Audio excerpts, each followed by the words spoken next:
অগ্নিমিত্রা পালের মস্তিষ্ক জ্বলছে, তার কারণ উনি আসানসোল লোকসভা কেন্দ্রের উপনির্বাচনে পরাজিত হয়েছিলেন প্রায় ৩.৫ লক্ষ ভোটে। তারপর মেদিনীপুর লোকসভা কেন্দ্রে জুনমালিয়ার কাছে প্রায় ৫০,০০০ ভোটে পরাজিত হয়েছেন। ফলে ওনার মাথা জ্বলছে। যদি বাংলা জ্বলে থাকে তাহলে বিজেপি শাসিত ত্রিপুরাও জ্বলছে। এটা অগ্নিমিত্রা পালের মনে রাখা দরকার। তিনি বলছেন মমতার পেটে দড়ি বেঁধে অ্যারেস্ট করানো উচিত। দেখুন, একজন মহিলা হিসাবে একজন মহিলার সম্পর্কে এরকম কুৎসিত পদাকার মন্তব্য যদি কেউ করে থাকে, আমি যেমনটা বললাম আজকে নববর্ষের দিন, এর উত্তর বাংলার মানুষ দেবেন, বাংলার শুভবুদ্ধি সম্পন্ন মানুষ দেবেন। যারা মমতা বন্দ্যোপাধ্যায়কে তাদের ঘরের মেয়ে মনে করে 2021 এবং 24-এ আশীর্বাদ করেছেন, তারা এর উত্তর দেবেন। আমি অগ্নিমিত্রা পালের ভাষায় তাকে আক্রমণ করব না, সেই শিক্ষা আমাকে আমার নেত্রী কিংবা আমার পরিবার দেয় না।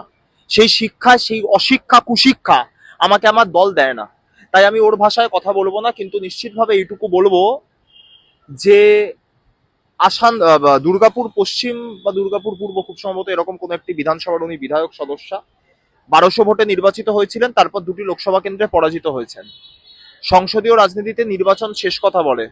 ওনাদের কেন্দ্রীয় সরকারের অধীনস্থ স্বরাষ্ট্র মন্ত্রকের কেন্দ্রীয় বাহিনী, তাদের অধীনে ভোট হয় সারা দেশে। বাংলা তার অন্যথা নয়, বাংলাতেও তার অন্যথা হয় না। ফলে এমতো অবস্থায় যে যে মহিলা 2টি লোকসভা কেন্দ্রে পরস্পর পরাজিত হন, মোট 4 লাখ ভোটে, একটিতে 3.5 লাখ, একটিতে 50,000, তার মুখে রাজ্যের মাননীয় মুখ্যমন্ত্রী, যিনি এত মানুষের আশীর্বাদে ক্ষমতায় আছেন, তার বিরুদ্ধে এই কদাকার ভাষা মানায় না।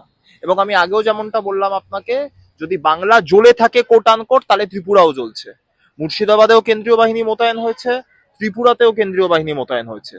অগ্নিমিত্রা পাল তাহলে যদি মমতা বন্দ্যোপাধ্যায়ের গ্রেপ্তারির কথা বলেন, তাহলে তিনি ত্রিপুরার বিজেপি মুখ্যমন্ত্রীর গ্রেপ্তারির কথা বলুন। তাহলে অগ্নিমিত্রা পালের কথার সারবত্তা থাকতে পারে, তাহলে তার কথার উত্তর দেয়া যেতে পারে।